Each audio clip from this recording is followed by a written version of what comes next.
Ka kanhun kiseng bahalang kibahapo joka mausan ram CNRD block bagantup ya ka KSU, FKJGP, HYC, UHM bat ka HANM. Hakas ngito ding kilapan long ya ka jinga kanduk lang hasnong pongkung East Kasils District ban pensngaw siya ka Sarkar MDA ya ka jing dawa ban penyo ne kantiuno ya ka mausan ram CNRD block siya ka Civil Subdivision. Nakaliang ucaman jong ketika kanhun uba kelang estong ni ulai tu banakaliang jongki kilayo ya ka manesyong manetir bar banetai ru halor ka jingdawa ban kentiu ya ka mausan ram CNRD block siya ka Civil Subdivision namta ka jingbiat ka jingbiang bat na kamta ka bahaka miat jong upai nang susnong jong ka mausan ram CNRD block.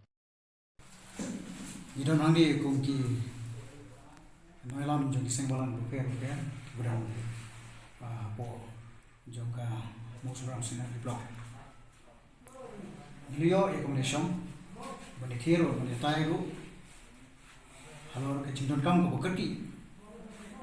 ke jingdawa juga kam namta ke jubet ke jingbiang namta ka bahamian jong upai nang jesnong jong mosra CNRD block baka ko isu ka bangila yo e ban sim ban pakhat baka ta kalong halor ban kentir ek mosra CNRD block syaka Civil Subdivision. Hadirin ba Dakshan lagi kendia teo bagi i nagliam jong Chief Minister kalau pernah ya ka mairang gum ka district Batamai ni semua ya ban apa bijing smokeman barkaju por kalong ka jingdon bok ikipat ng song jong katikatan kadi kajing yo ijai kadi jing sampang kujung Chief Minister berkat lu berkah sora jalan ya kajing don kam jong ka tege jaga ban create ke district nama nitep pat ni smuto aba create district kan wara kajing toy sibon nam to pat ba kan pensuk bat khamdam ban penteri kam step ya ki scheme will fair bat kunjuru ban kintiu khamdam ha kalian baru ba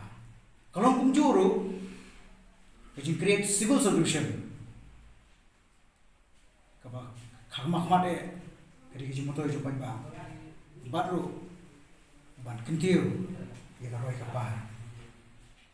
namta kidong baritan nomor kata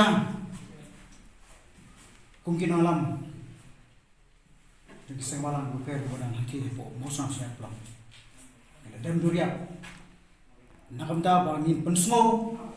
bat ban dawaru nak soka bagadei ban kentiu kerdan no mardor ka CNRD block mosram Civil Subdivision.